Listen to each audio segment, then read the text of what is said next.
Hello बच्चों, नमस्कार। स्वागत है आपका अपने परिवार अंकित एजुकेशन अड्डा पर। आज हम बात करने वाले हैं 11 दिसंबर 2025 की करंट अफेयर के बारे में। और ये हैंड रिटेन नोट्स के माध्यम से आपको मिलने वाली है कुमार गौरव सर की फूल पत्ती वाली जो क्लास है, आपका उसका रिवीजन होने वाला है हैंड रिटेन नोट्स के माध्यम से, बिल्कुल क्लियर, बहुत ही अच्छी तरीके से। ठीक है, कम से कम समय में आपका रिवीजन होगा। तो बात कर लेते हैं। पहला क्वेश्चन है, हाल ही में यूनेस्को की इंसानियत की अमूर्त सांस्कृतिक विरासत की रिप्रेजेंटेटिव लिस्ट में किसे शामिल किया गया है? तो ये दीपावली को अभी हाल ही में शामिल किया गया है। टोटल इसमें 20 विरासत शामिल हो चुकी हैं। अगर बात करेंगे, इसमें 2025 में 20 विरासत शामिल हैं, जिसमें से भारत की दीपावली को भी शामिल किया है और अन्य देशों की कुछ महत्वपूर्ण विरासतें शामिल हुई हैं। ठीक है, तो इसमें कितना 2025 में 20 शामिल हुई हैं। और ये जो बैठक है, ये कहाँ पर बैठक हुई है? तो 10 दिसंबर को 2025 में बैठक हुई थी। इंटर गवर्नमेंटल कमेटी की बात की जाए तो इसका ये 20वां सत्र आयोजन हुआ था। ये लाल किला कॉम्प्लेक्स में दिल्ली में आयोजित हुआ था ये। और यहाँ पर घोषणा की गई है गजेंद्र सिंह शेखावत के द्वारा, जो कि संस्कृति मंत्री हैं, और दीपावली को इसमें शामिल किया है। अब दीपावली की बात की जाए तो ये कार्तिक अमावस्या को मनाई जाती है प्रत्येक साल। अब बात करेंगे भारतीय मानवता की अमूर्त सांस्कृतिक विरासत के बारे में। तो एक तरफ हमने महत्वपूर्ण विरासतें लिखी हैं और एक उनका समय लिखा है। तो विरासत और उनका मान्यता वर्ष, वैदिक मंत्रोच्चारण की जो परंपरा है वो सबसे पहले 2008 में शामिल हुई थी। ये सभी के सभी क्या हैं? अमूर्त हैं। रामलीला रामायण पारंपरिक प्रदर्शन 2008 में शामिल है। कुट्टियाट्टम संस्कृत रंगमंच केरल, ये 2008 में शामिल हैं। ऐसे ही रम्माण भारत के गढ़वाल हिमालय का धार्मिक त्यौहार है, जो कि धार्मिक है यहाँ पर। ठीक है, अनुष्ठान रंगमंच उत्तराखंड का है, जो कि 2009 में शामिल हुआ था। मुडियेट्टू केरल का धार्मिक रंगमंच है, और नृत्य नाटिका जो कि 2010 में शामिल हुई थी। राजस्थान का कालबेलिया बहुत पूछा जाता है, लोकगीत और नृत्य 2010 में शामिल किया गया था। छऊ नृत्य पश्चिम बंगाल का पुरुलिया छऊ, झारखंड का सरायकेला छऊ, उड़ीसा का मयूरभंज छऊ, ये 2010 में शामिल किया गया था। लद्दाख का बौद्ध जप भारत में पवित्र बौद्ध ग्रंथों का पाठ, ये 2012 में शामिल किया गया था। ऐसे ही हम बात करेंगे मणिपुर का संकीर्तन अनुष्ठान गायन ढोल बजाना और नृत्य, ये 2013 में शामिल हुआ था। चंडीलियाला गुरु पंजाब के ठटेरों के बीच बर्तन बनाने का पारंपरिक पीतल और तांबे का शिल्प 2014 में शामिल हुआ था। योग को 2016 में शामिल किया गया था। नवरोज को, जो कि पारसी धर्म का नववर्ष होता है, 2016 में शामिल किया गया था। कुंभ मेला इलाहाबाद हरिद्वार उज्जैन में भरता है, और साथ ही साथ नासिक में 4 जगह टोटल भरता है। इसे हम कुंभ मेले को 2014 में शामिल कर चुके हैं। कोलकाता में दुर्गा पूजा, ये 14वां था, 2021 में शामिल हुआ था। गरबा नृत्य गुजरात का 15वां शामिल हुआ है, और ये 2023 में शामिल हुआ था। जबकि दीपावली 16वां है, ये 2025 में शामिल हुआ है। तो अमूर्त धरोहर याद रखने अब तक टोटल हो चुकी हैं। चलिए, अब विश्व धरोहर की बात कर लेते हैं। अभी हमने अमूर्त धरोहर बात की है, तो विश्व धरोहर की बात की जाए, भारत में टोटल 44 हो चुकी हैं, जिनमें एक हमारी मिश्रित है, 7 प्राकृतिक हैं और 36 सांस्कृतिक हैं। ठीक है, देख लिया। तो 44वां जो लेटेस्ट विश्व धरोहर है वो क्या है? मराठा सैन्य परिदृश्य या आकृति, जिसमें टोटल 12 किले रखे गए हैं। 11 इसमें महाराष्ट्र में और एक इसमें तमिलनाडु में मिलता है इसका किला। यूनेस्को का बायोस्फीयर रिजर्व नेटवर्क के द्वारा किसे शामिल किया गया है? तो ये शीत मरुस्थल, ये हिमाचल प्रदेश का है।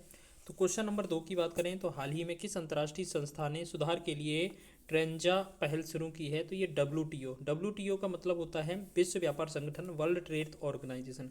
इसका जो आयोजन है, ये जो बैठक थी वो कहाँ हुई है? टोक्यो जापान में हुई है।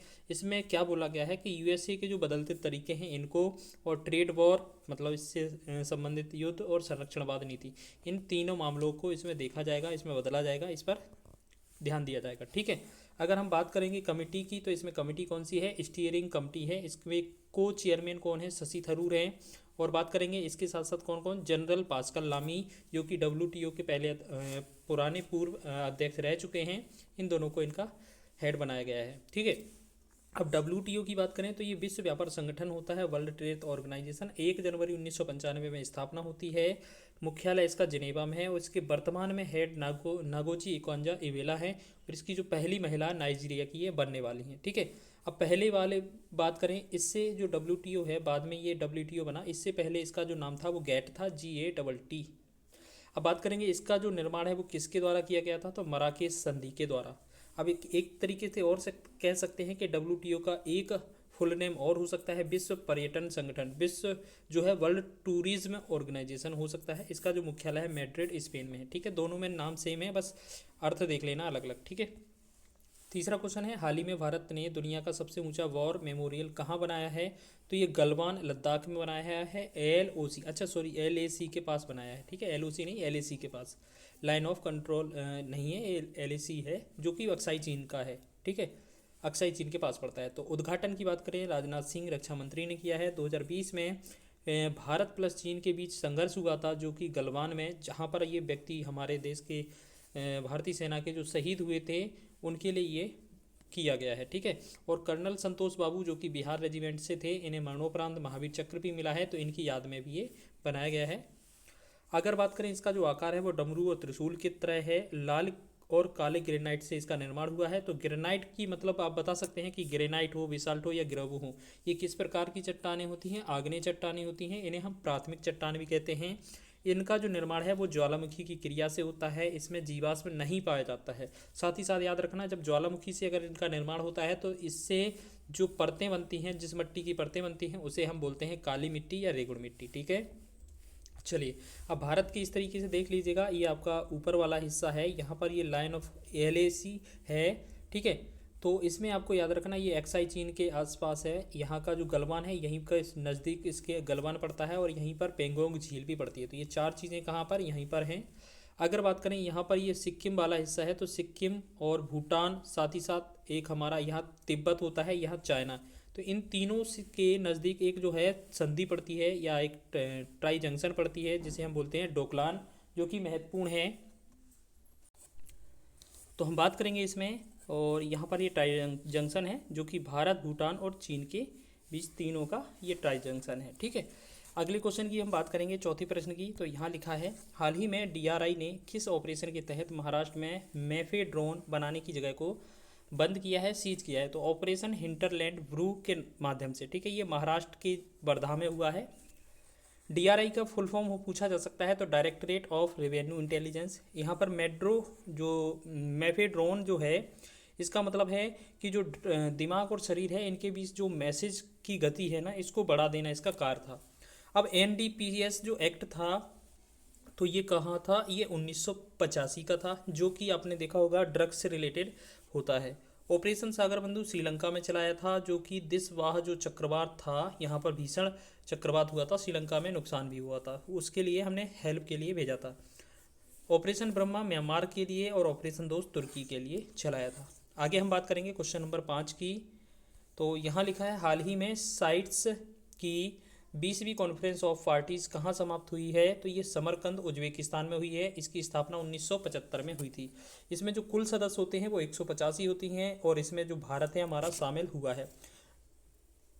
अब इसका सिटीज़ का जो फुल फॉर्म होता है साइट्स का, ये होता है convention of international trade endanger species of wild fauna and flora, ठीक है। तो इसका ये फुल फॉर्म होता है। अब बात करेंगे COP20 का जो है आयोजन है वो समरकंद उज्बेकिस्तान में हुआ था, समरकंद उज्बेकिस्तान में, और उज्बेकिस्तान की जो राजधानी है वो ताशकंद है। अपेंडिक्स इंडेक्स की बात की जाए, इसमें 3 नई प्रजाति इसमें बताई गई हैं, और ये जो हैं इक्वाडोर गैलोपोलोस द्वीप समूह में ये पाई जाती हैं, जैसे मेटा स्पीसीज, डेविल स्पीसीज और वाइट शार्क स्पीसीज। तो याद रखना इनके बारे में इसमें बताया गया है, ठीक है। तो अब एक चीज़ याद रखना, ये साइट्स का और क्लाइमेट चेंज का COP याद रखना। साइट्स का COP1 1976 में बर्न में, COP3 1981 दिल्ली में, और COP19 2022 में पनामा में। जबकि क्लाइमेट चेंज के बारे में कॉन्फ्रेंस जो पार्टी है, कॉन्फ्रेंस ऑफ पार्टीज, जो कि COP1 बर्लिन जर्मनी में 1995 में, COP30 बेलम ब्राज़ील में हुई है। दोस्तलेक अभ्यास जो है भारत और उज्बेकिस्तान के बीच होती है, तो ये एक्सरसाइज भी याद रखना आप, ठीक है। अब 3 महत्वपूर्ण हमने शहर लिए हैं या राज्य हैं, जो कि कर्नाटक का जो एक तरीके से वसाया था या इनके संस्थापक थे वो कौन थे? सादत अल्लाह खां। अगर बात करें मैसूर की तो ये हैदर अली, और भरतपुर के तो चूड़ामन बदन सिंह, ठीक है, याद रखना ये इनके संस्थापक हैं। क्वेश्चन नंबर 6 की बात करें तो हाल ही में विश्व मानवाधिकार दिवस 2025 कब मनाया गया? तो 10 दिसंबर को मनाया गया। 10 दिसंबर 1948 को मानवाधिकार घोषणा पत्र UNO में पेश किया गया था, और इसमें आर्टिकल कितने थे? 30। इसकी जो थीम है क्या रखी गई है? ह्यूमन राइट्स, हमारी रोज़मर्रा की चीज़ें। भारत में राष्ट्रीय मानवाधिकार दिवस कब मनाया जाता है? तो 24 दिसंबर को मनाया जाता है। NHRC जो आयोग है, राष्ट्रीय मानव अधिकार आयोग, ये जो एक्ट है, कौन सा एक्ट है इसके तहत? तो ये 1993 का एक्ट था। ठीक है, अब बात करेंगे हाल ही में 10 दिसंबर को राजस्थान में पहला प्रवासी राजस्थान दिवस मनाया गया, साथ ही साथ 10 दिसंबर को स्वाहित्य दिवस असम आंदोलन की याद में भी मनाया गया। ठीक है, क्वेश्चन नंबर 7 की बात करेंगे तो हाल ही में भारत विन पोर्टल किसने लॉन्च किया है, तो ये जल शक्ति मंत्रालय। इसके जो मंत्री हैं वर्तमान में कौन है, CR पाटिल हैं। अब विन का फुल फॉर्म क्या होता है, वाटर इनोवेशन नेटवर्क।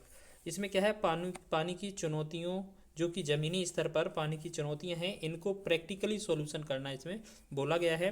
और जल शक्ति हैकाथन का जो आयोजन है वो किसके लिए, वाटर इनोवेशन के लिए, इनको बढ़ाने के लिए किया गया है। क्वेश्चन नंबर 8 की बात करेंगे तो हाल ही में भारत में एशिया का सबसे बड़ा 17.5 बिलियन डॉलर से ज़्यादा निवेश करने की घोषणा किसने की है, तो ये माइक्रोसॉफ्ट ने की है। तो माइक्रोसॉफ्ट के जो CEO है वर्तमान में कौन है, सत्या नडेला हैं। और माइक्रोसॉफ्ट जो कंपनी है वो कहाँ की है, USA की है। ठीक है, और ये 4 वर्ष के लिए बोला जा रहा है, 2026 से 29 तक के लिए। क्वेश्चन नंबर 9 है, हाल ही में टाइम के वर्ष 2025 के CEO ऑफ द ईयर का सम्मान किसे मिला है, तो नील मोहन को, जो वर्तमान में YouTube के CEO है। एथलीट ऑफ द ईयर एजा विल्सन को मिला है। Entertainer of the year Leonardo DiCaprio को मिला है।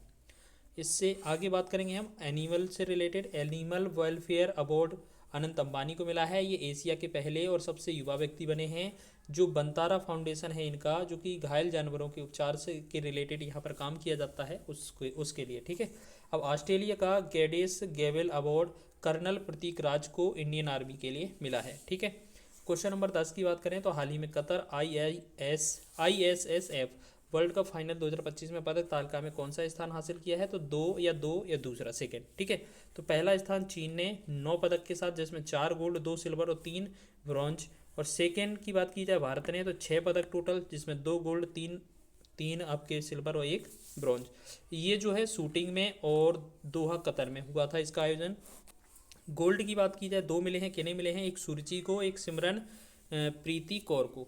ISSF का जो मुख्यालय है वो म्यूनिख जर्मनी में है। इसकी जो स्थापना है वो 1907 में होती है।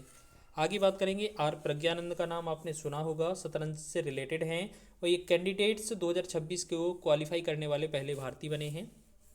टुडे क्वेश्चन, ये आज के लिए कुछ हमने टास्क रखे थे कि ये कुछ महत्वपूर्ण क्वेश्चन है। जैसे एप्पल के CEO टिम कुक, एनीवीडिया के CEO जेनसन दुआंग, माइक्रोसॉफ्ट के सत्या नडेला, टाटा कंपनी सन्स वाले के N Chandrasekaran, Serum Institute of India के CEO आधार पूनावाला, जबकि टाटा ट्रांस कंपनी के CEO Noel Tata, Mastercard के CEO माइक वैक और संसद TV के रंजित पोहानी, ट्विटर के CEO एलन मस्क और आपको जूम ऐप के एरिक युवान, रिलायंस के मुकेश अंबानी। ठीक है, आगे बात करेंगे, जो भी बदला हो तो आप देख लेना, वैसे सारे ये सही है। ठीक है, गूगल का CEO सुंदर पिचाई, अमेजन का CEO जेफ बेजोस, एडोब के जो CEO है शांतनु नारायण, ओला कैब के भाविश अग्रवाल, मेटा या फेसबुक जो पुराना नाम है इसके मार्क जुकरबर्ग हैं। तो आज का जो सेशन है आपको पसंद आया होगा, तो आशा करते हैं वो वीडियो अच्छा लगा है तो वीडियो को लाइक करें, शेयर करें, चैनल पर नए हैं तो चैनल को सब्सक्राइब करें।